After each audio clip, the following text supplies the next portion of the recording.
Capítulo 10. ¿Quién es el Espíritu Santo?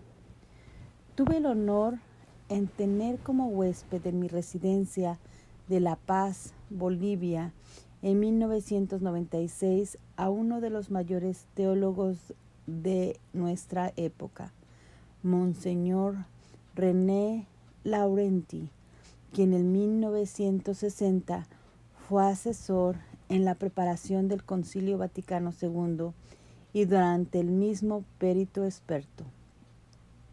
Uno de sus mayores aportes se encuentra en la doctrina mariana que contiene la constitución dogmática del concilio. Durante su grata visita, escribía los últimos capítulos de su gran obra, El Espíritu Santo, este desconocido.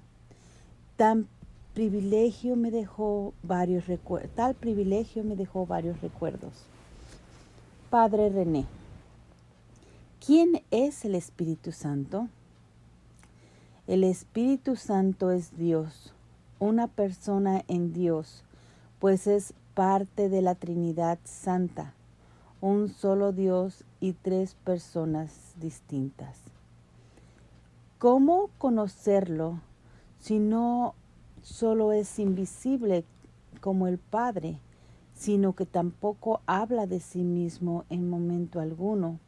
Jamás se presenta utilizando el pronombre yo y en ningún texto habla de sí mismo. Nos responde el Padre. Es una aventura difícil, pero podemos recurrir a dos fuentes. La filosofía, por una parte, que postula a Dios como ser necesario en un mundo limitado y contingente, en el cual, empero, exhibe su inteligencia y capacidad para crear y actuar.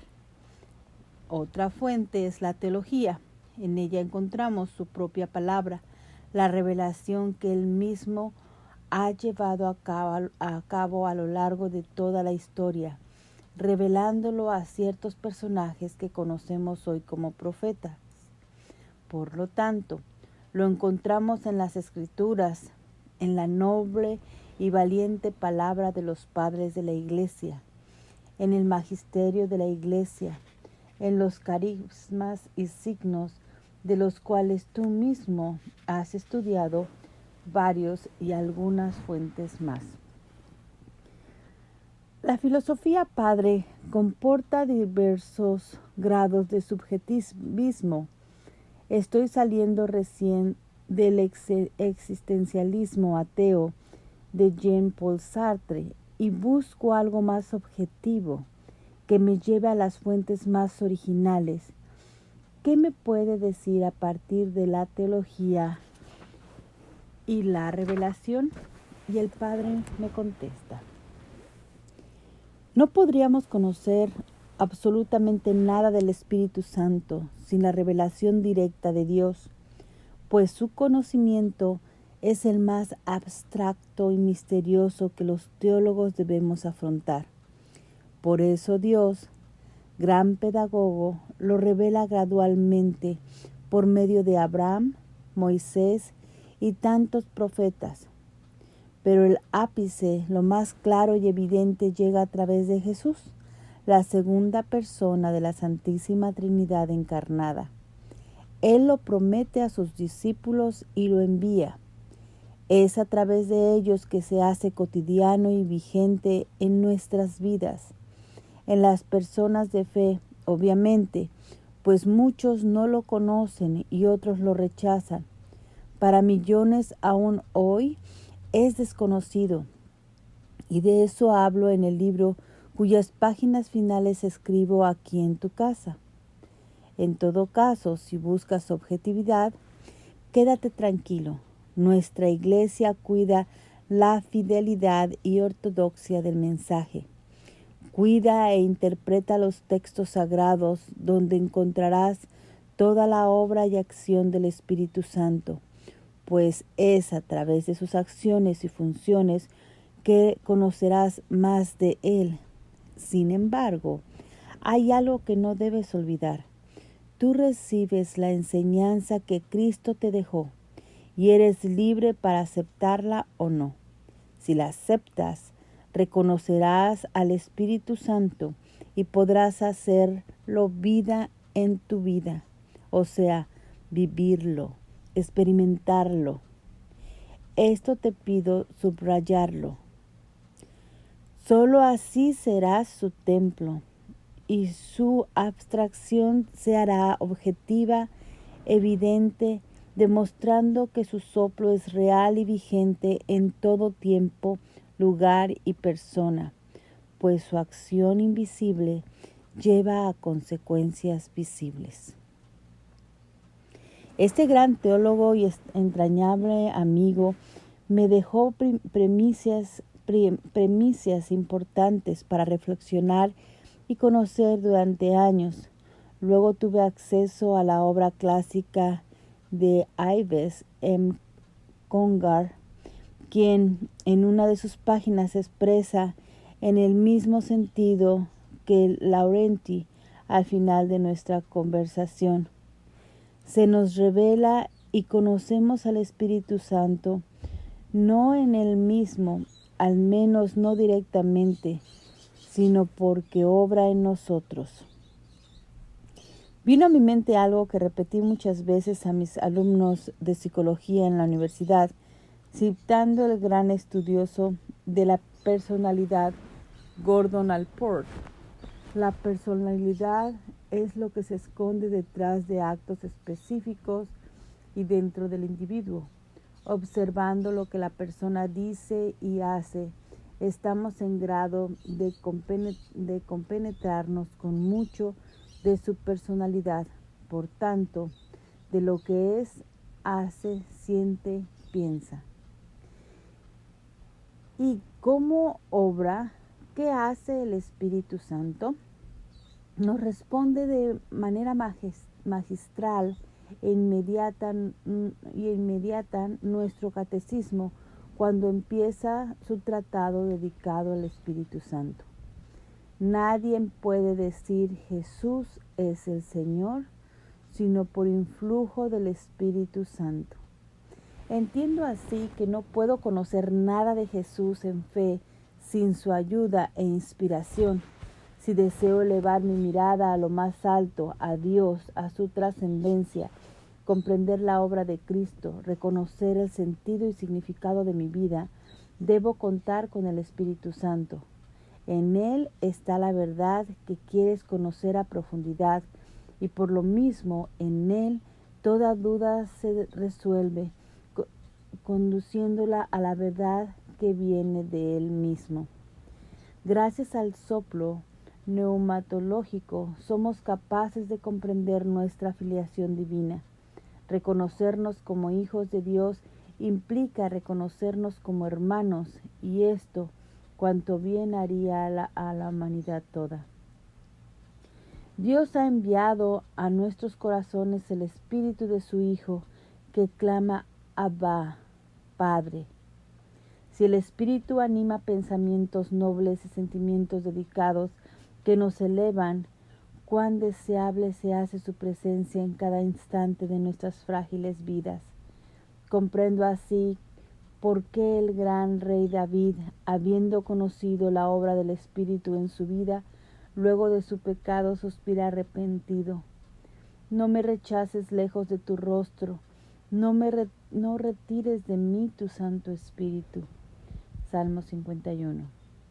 Una cita más nos ayudará a entender la necesidad del Espíritu Santo. No por el valor y la fuerza, sino solo con mi espíritu.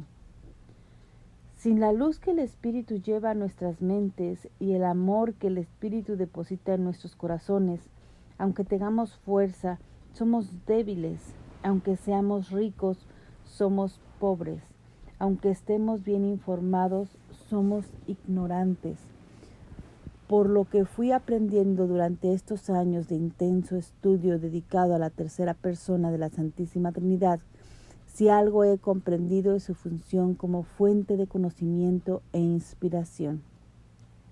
En términos propios de mi labor neuropsicológica, diría que, además de ser abogado, compañero amoroso, guía y mucho más, es cognitivo. No significa que las otras personas de la Santísima Trinidad no lo sean, pero esta es una de las principales especialidades. Permitan el término que designen su personalidad. Es cognitiva la invitación que desea conducir a la persona hacia mayores racionamientos y niveles de comprensión. La fe misma, entendida como adhesión a la verdad revelada, es cognitiva, es altamente racional, inteligente y libre. En el mismo sentido se orientan las palabras de Pablo cuando, insistiendo en su carácter de honda introspección, escribirá posteriormente: en efecto, el hombre conoce lo íntimo del hombre, sino el espíritu del hombre que está en él. Del mismo modo, nadie conoce lo íntimo de Dios, sino el Espíritu de Dios. Al Espíritu Santo no le preocupa el olvido al que se someten los hijos de Dios, pues Él tiene una gran memoria, suficiente para recordar la verdad a cada habitante de la tierra. Tampoco le inquieta la lejanía de muchos por Él. Es veloz para acercarse a cualquiera. Incluso tengo la impresión de que tampoco se intranquilizan nuestras miserias. Tengo la impresión de que tampoco le intranquilizan nuestras miserias, porque ayudar en convertirlas en virtudes. Lo que sí le preocupa, pienso, es que no tengamos interés por cualquiera de estas cuestiones, privilegiando la oscura noche a la luz del día que no tiene fin. El Espíritu Santo ha sido enviado a tu vida porque quiere guiarte hacia la voluntad de Dios, a Él. Lo conoce perfectamente y también te conoce, sabe lo que quieres. Por lo tanto, conociendo ambas voluntades, está en grado de obsequiarte la orientación más perfecta. Él será siempre una respuesta para ti, siempre que tú estés interesado en ello. Insisto en la última frase, porque esta noble tercera persona, aunque tenga todo el poder, no lo usa para someter la voluntad humana de nadie. Es fino y delicado, respeta la libertad de cada persona, aun cuando el individuo usa la misma para ofenderle. Él tiene también sed de ti, pero no podrá saciar el deseo de encontrarse contigo si tú no ofreces la fuente. No ingresará a tu casa si tú no le abres la puerta desde el interior. Él es el único que no invade tu vida y jamás exige lo que tú no quieres dar. Pero si lo aceptas, descansarás en el amor y en la verdad. El Espíritu Santo, amor del Padre y del Hijo. Esa cognición se asocia a un atributo divino que otorga sentido a todo, el amor. Juan Pablo II explica que Dios Padre y Jesús, siendo amor recíproco, expiran el espíritu del amor consustancial a ellos. Por eso nuestra Iglesia, desde los comienzos, tenía la convicción de que el Espíritu Santo procede del Padre y del Hijo como amor. Dios es amor, escribe Juan, definiendo la esencia más íntima de Dios. Por lo tanto, en las tres personas, Juan lo entiende con claridad y con criterio iluminado, expresa que este amor ha sido derramado en nuestros corazones por el Espíritu Santo que nos ha sido dado. Gracias a este amor y a esta presencia que anima el amor, será posible que guarden sus mandamientos. Y si le aman, guardarán su palabra, y su Padre le amará y hará morada en él. Por eso escribirá Pablo posteriormente, afirmando que somos templo del Espíritu Santo. El Espíritu Santo habita donde hay amor. Por eso explica Juan Pablo II que a su alrededor se desarrolló la tradición sobre el Espíritu Santo. como persona amor. Gisbert Greshake, preclaro teólogo, explica la dinámica del amor en el Espíritu Santo, expresándose en estos términos. El Espíritu Santo es, en la rítmica del amor, por un lado, pura recepción, en cuanto recibe el don del Padre, y de manera diferente el del Hijo, volviéndose en el amor hacia ellos, en gratitud y glorificación. Por otro lado, a partir de Agustín, se comprende al Espíritu como un lazo de amor entre el Padre y el Hijo, que obra su unidad y su ser uno. De manera muy luminosa, el autor expresa que en el fondo el Espíritu Santo trae al humano la identidad del Padre y del Hijo en el amor del Espíritu Santo. Es un modo muy preclaro de entender la esencia del amor de Dios como su atributo supremo, pues solo un amor de esa magnitud puede ofrecer a su propio Hijo para la salvación de otros. Para perfeccionar nuestros caminos estamos invitados a aspirar la presencia del Espíritu Santo de Dios. Unidos a Él, mucho más nos será posible por las significativas razones que ya en el siglo IV, Atanasio de Alejandría, padre de la Iglesia, percibió, afirmando que el Espíritu Santo, que tiene origen en Dios, es espíritu de santificación y de renovación. Es vivificador, unción y sello que nos hace participar de Dios y sella a los creyentes en Cristo por medio del mismo Espíritu. Tercera persona de la Santísima Trinidad.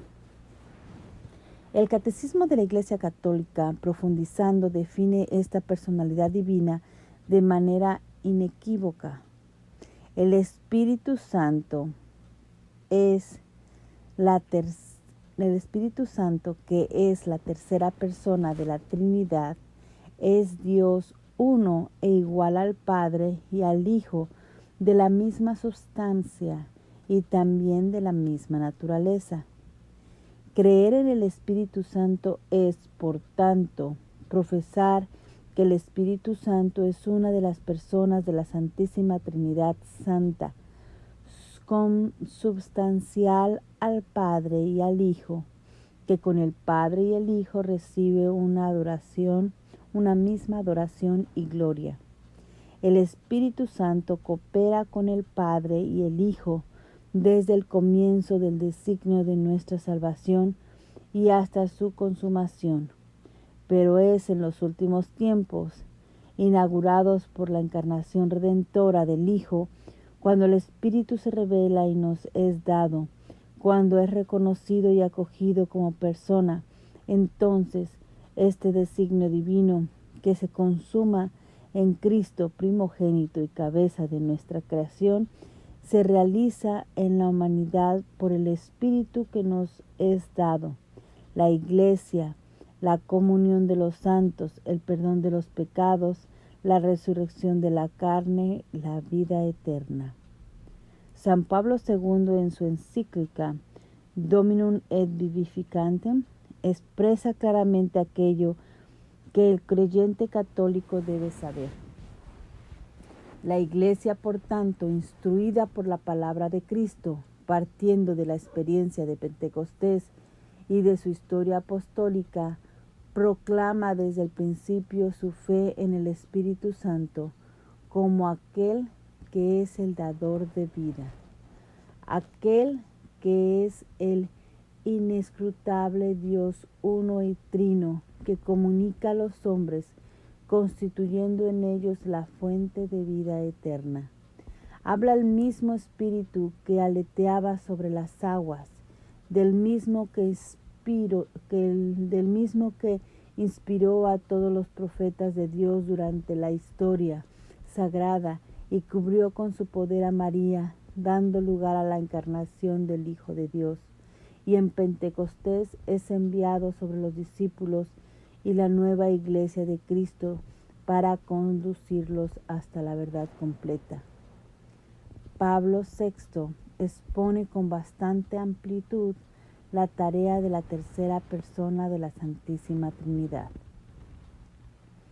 Consumada la obra que el Padre encomendó realizar al Hijo sobre la tierra, fue enviado el Espíritu Santo el día de Pentecostés, a fin de santificar indefinidamente la Iglesia, y para que de ese modo los fieles tengan acceso al Padre por medio de Cristo en un mismo Espíritu.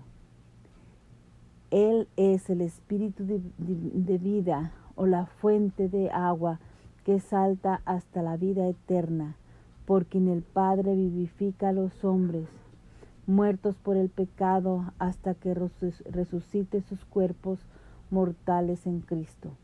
El Espíritu habita en la Iglesia y en el corazón de los fieles como en un templo, y en ellos ora y da testimonio de su adopción como hijos. Guía a la Iglesia a toda la verdad, la unifica en comunión y magisterio y ministerio, la provee y gobierna con diversos dones jerárquicos y carismáticos, y la embellece con sus frutos. Con la fuerza del Evangelio rejuvenece la Iglesia, la renueva incesantemente y la conduce a la unión consumada con su esposo.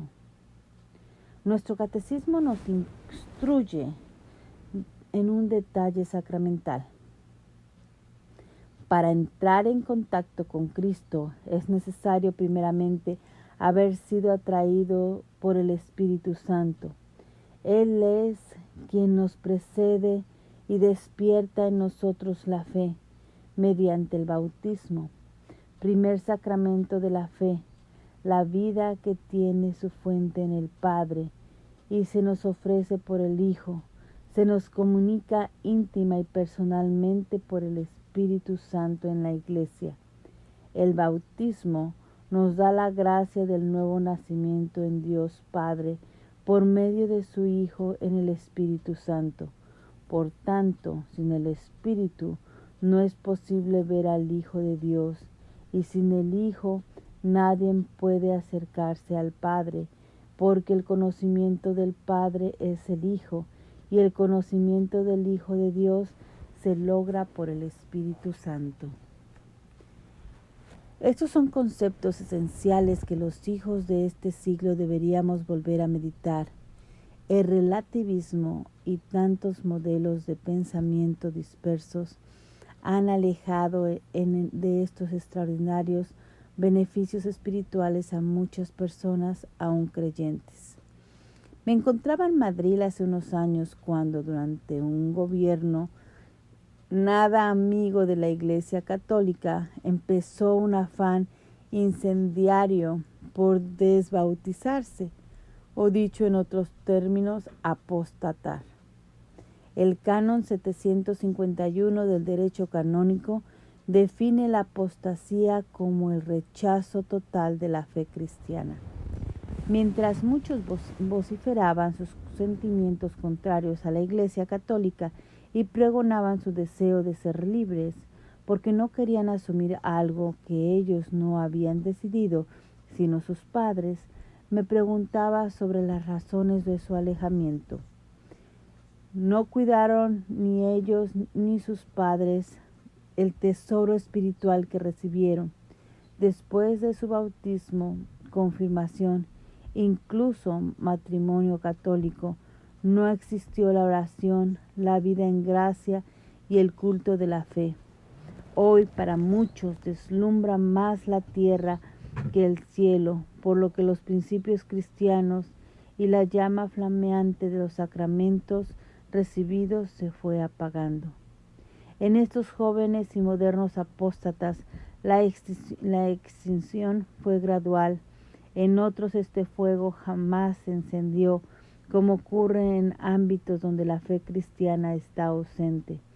Por eso la importancia de la nueva evangelización a la que con tanto vigor impulsó Juan Pablo II. Un cierto día me dirigí a la Catedral de Almudena en Madrid, cuando me atrajo una reunión muy vivaz cerca de las oficinas del arzobispado. Una persona deseosa de apostatar había recibido una nota formal del arzobispado y quiso leerla con tono cínico y burlón delante de un público improvisado. Yo me sentía conmovido y sorprendido mientras rescataba algunas frases. Puedo asegurarle que, si optara definitivamente por el abandono de la Iglesia, procederemos a la debida anotación de su decisión en la partida de bautizo, así como a la cancelación de cualquier tipo de listado, fichero o base de datos de la Iglesia. Sentiremos su decisión y lo encomendamos al Señor para que lo ilumine y lo guíe por el recto camino. No obstante, deberá tener presente que, en el caso de que tuviera lugar el abandono de la Iglesia Católica mediante acto formal, como usted ha anunciado, la Iglesia siempre estará dispuesta a acogerle si deseara volver a vivir y morir en su seno. Con todo afecto, firma, Madrid, año 2014. Las burlas y términos se levantaron con diverso contenido. ¿Morir? ¿Te quieren asustar?, gritaba uno con la voz metálica, mientras una mujer, esforzándose por ser muy cómica, añadía: morir lejos de la Iglesia Católica es condenación, ja, ja, ja, ja. Todos respondieron en coro en el mismo tono, ja, ja, ja, ja. El centro de la escena era ahora un excatólico. Se mostraba sonriente y satisfecho. Tanto rencor hacia un Cristo que dio su vida también por él y por todos los que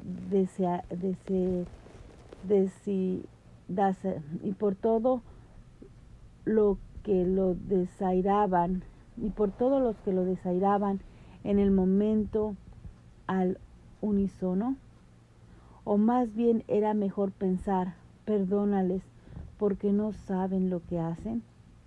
Mientras ellos se alejaban vociferando términos ya no audibles para mí y yo dirigía mis pasos a la catedral, vino a mi mente la recomendación de Pablo que, en ese caso, resultó vana.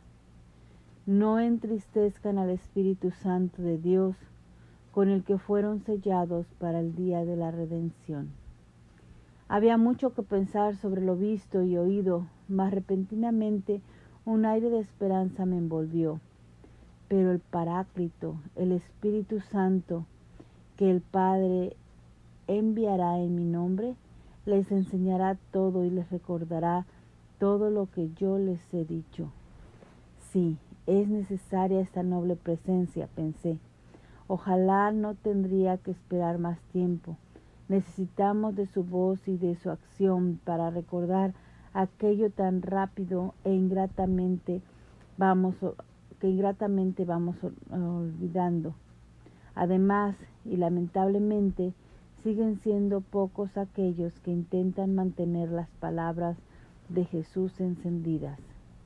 Para los ciudadanos del siglo XXI, bastante seculares, agnósticos, relativistas en cuanto a la fe cristiana, este tema tiene que invitar a profunda meditación, pues si ignoramos a Cristo, como grandes poblaciones lo hacen, ¿cómo aspirar a la paz y al amor entre los pueblos si se ignora a Dios, que es el principio de todo amor y de toda forma de paz? ¿Podremos construir un mundo armónico lejos de Él? El concepto tiene que llamar nuestra atención en sumo grado. ¿Cómo elevarnos en santidad sin las inspiraciones, conocimiento y asistencia del Espíritu Santo? Me atrevo a pensar por todo ello que si actualmente en esta sociedad moderna tan evolucionada en muchos sectores, existen guerras, injusticia, violencia, corrupción, abusos, feminicidios en aumento y mucho más, se debe al desdén, indiferencia y distanciamiento con el que se trata en la vida cotidiana a esta significativa tercera persona de la Santísima Trinidad. ¿Cómo podría el humano firmar tratados de paz duraderos y definitivos si lo hace luego de haber cercenado la vida de millones de personas en distintos frentes, dejando por detrás secuelas de destrucción, dolor y muerte?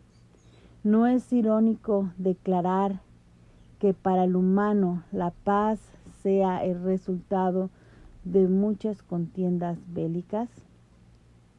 Para el Espíritu Santo no hay ganadores y perdedores. Eso lo inventamos nosotros. Con Él todos somos triunfadores. Por eso tengamos presente que, si nuestros ojos se han acostumbrado a la oscuridad, Él, si lo buscamos, sabrá cómo abrirnos para ayudarnos a orientar nuestra mirada hacia la luz. No ignoro que para la persona sin fe en Dios estas aseveraciones pueden resultar anodinas y absurdas. Yo mismo en mi época de ateo consideraba ridículo conocer atributos de bien a una divinidad invisible que permitía el mal.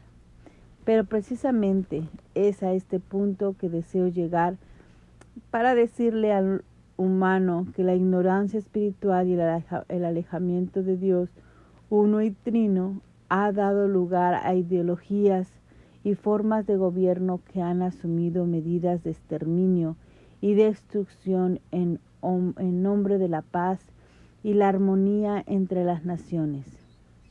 ¿No es absurdo? Al igual que aquellas especulaciones conceptuales que deciden la vida o la muerte, la paz o la guerra, en función de criterios que desconocen totalmente al autor de todo lo creado, ¿no es un abuso? Si grandes grupos humanos se sienten plenos y desarrollados sin Dios, ¿por qué todavía 3/4 partes de la humanidad padece hambre? ¿Cómo puede ser que en una época tan culta y bien formada sobre derechos humanos, las mujeres cada vez más y de manera alarmante sean víctimas de sus propios esposos y compañeros de vida? En alguna forma, podremos estar orgullosos de autorizar en muchos lugares el asesinato de los más indefensos en el vientre de sus madres antes de tener el derecho a nacer. Es curioso pensar que quienes apoyan el aborto ya han nacido, mostrándose poco agradecidos con la vida de su madre, con la vida que su madre no interrumpió. Seguramente inquietudes similares ocupaban la mente de León XIII en el año de 1897, cuando escribió en su encíclica: por último, conviene rogar y pedir al Espíritu Santo, cuyo auxilio y protección todos necesitamos en extremo. Somos pobres, débiles, atribulados, inclinados al mal. Luego recurramos a Él, fuente inexhausta de luz, de consuelo y de gracia. A pesar de su hondura y misterio que acompaña la vida y la acción del Espíritu Santo, todo humano, independientemente de su estatus social, económico, religioso o cultural, debería obsequiarse una oportunidad para conocer mayormente esta significativa personalidad. Nada lo impide, lo explica el Papa Pío XII. Personas divinas como el Padre, el Hijo y el Espíritu Santo, presentes en modo inescrutable en los seres dotados de intelecto, se ponen en relación por medio del conocimiento y el amor, de manera íntima y singular que trasciende toda naturaleza creada. En su contenido descubrirá gradualmente que esta excelsa personalidad se aproxima a quien le busca con un cálido soplo que acaricia el corazón amorosamente, afila los ojos, alerta a los oídos mientras invita al corazón y mientras invita a la razón bien dispuesta a escuchar la buena nueva. Es el verdadero motor de la historia. Su fuerza se despliega como un poderoso río que mueve con armonía rocas y tierra, preparando nuevas travesías santas y trascendentes. Es más que un sol, porque ilumina lo visible y lo invisible. Es como el mejor fuego que calienta incluso los corazones más fríos. Es la presencia del Padre y del Hijo en medio de nosotros, pues los tres son uno en naturaleza y esencia, aunque cada uno tenga una personalidad, y la Escritura atribuye a cada una de ellas funciones distintas. Por ejemplo, la creación al Padre, la redención al Hijo y las obras de amor al Espíritu Santo. Sin embargo, porque las tres personas poseen la misma naturaleza divina, poseen igual omnipotencia, sabiduría y amor. León XIII escribió en su misterio que el misterio de la Santísima Trinidad era el más grande de todos los misterios. Por ello, siguiendo a Santo Tomás y a San Agustín, recomendó que su aproximación debería hacerse con prudencia y humildad, pues ninguna otra materia intelectual contenía el riesgo de equivocarse, confundiendo a las divinas personas o multiplicando su naturaleza, pues que la fe católica enseña únicamente a venerar un solo Dios en Trinidad y a la Trinidad en un solo Dios. Bajo esta premisa es dable comprender que el Padre no se presenta como el Hijo, ni el Hijo como el Espíritu Santo, y éste en ningún momento asume la personalidad de ninguno de los otros. Son como tres fuentes distintas que proveen fuego, pero la llama es una sola. Toda la historia de la salvación no es otra cosa que la historia del camino y los medios por los cuales el Dios verdadero y único, Padre, Hijo y Espíritu Santo, se revela a los hombres, nos aparta del pecado, nos reconcilia y une consigo. El misterio maravilloso ilumina la fe, la vida de todo creyente, y es una verdad central que nuestra Iglesia nos atrae en su contenido trascendente, el misterio de Dios Trino, pero cada persona divina realiza la obra común según su propia personalidad. Conozcamos entonces más de la persona del Espíritu Santo. Apuremos el paso, nos está esperando.